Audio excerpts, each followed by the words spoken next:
Hello and welcome again to the Bench Report. Concise summaries of debates and briefings from the benches of the UK Parliament. A new topic every episode.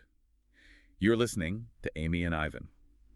Today, we're looking into something many of us see every day, pavement parking. There was a recent, quite passionate debate about it in Parliament, and it seems this goes well beyond just being, a bit annoying.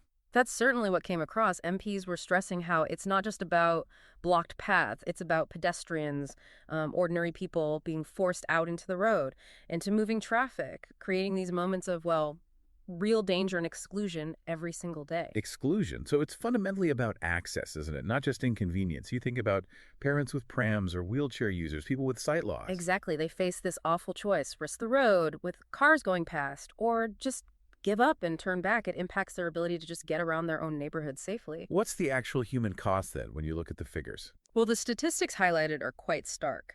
Guide Dogs UK found that 95% of blind or partially sighted people face this, and an incredible 99% of wheelchair users are forced into the road at least once a week because of vehicles blocking the pavement. Almost every single wheelchair user weekly. That's astonishing. It is, and it's not just them. 87% of parents said they've had to walk in the road with their children because the pavement was blocked.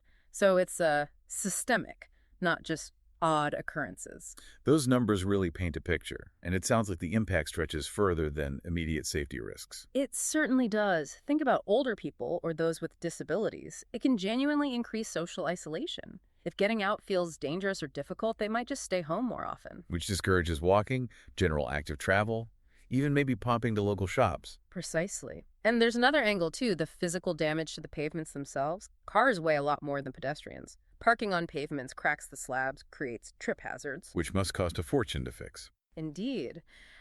And there's a related cost. Outdoor falls, often linked to poor pavement conditions, especially among older adults. Well, estimates suggest these contribute around £500 million a year to healthcare and injury costs. A huge amount. £500 million. That's quite a burden stemming from what seems like a simple parking issue. Given all the danger, the isolation, the cost, why are the rules so inconsistent? It seems confusing. That's a major point of frustration raised in the debate. In London, and now Scotland too, there's a default ban, meaning parking on the pavement is generally not allowed, unless the council specifically signs an exemption for a particular spot. But elsewhere in England? It's much more complicated. A real patchwork of different local rules, sometimes unclear bylaws, and often limited enforcement powers for councils. It makes it very difficult for local authorities to act consistently. So the call from many MPs was for a national default prohibition across England. Basically, extend the London and Scotland model.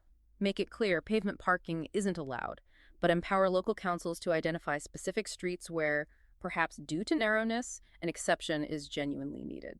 That sounds clearer. But did anyone raise the practical challenges? Some streets are very narrow, built long before current car levels. Absolutely. That point was definitely made. Some members highlighted that in certain older residential areas, there are very few alternatives. Banning pavement parking might mean cars double park or block roads entirely. So it needs careful local consideration, not just a blanket ban everywhere. Yes, it points towards needing nuanced local solutions, and crucially, better planning for parking in all new housing developments so we don't keep building the problem. Makes sense.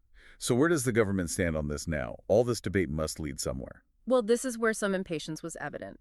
A government consultation on this very issue actually closed nearly 5 years ago. 5 years. That's a long time to wait for a response.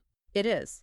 However, the transport minister did recently acknowledge the urgency. They committed to publishing the government's response soon.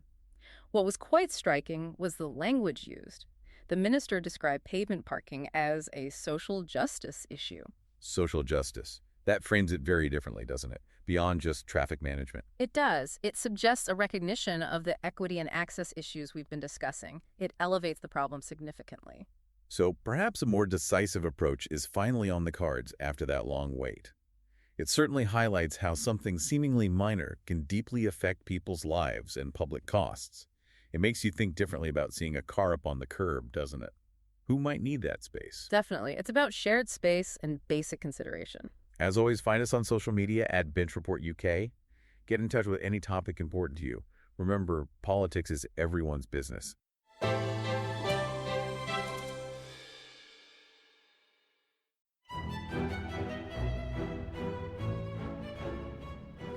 Hello there, this is Tom, the producer of The Bench Report. Listener suggestions are vital to my mission of making politics more accessible and accountable. So, if you have an issue that's really important to you, personally or professionally, and want to know what those in power are doing about it, please get in touch via email or via our socials at Bench Report UK. I'll grab another coffee and start scanning those parliamentary archives.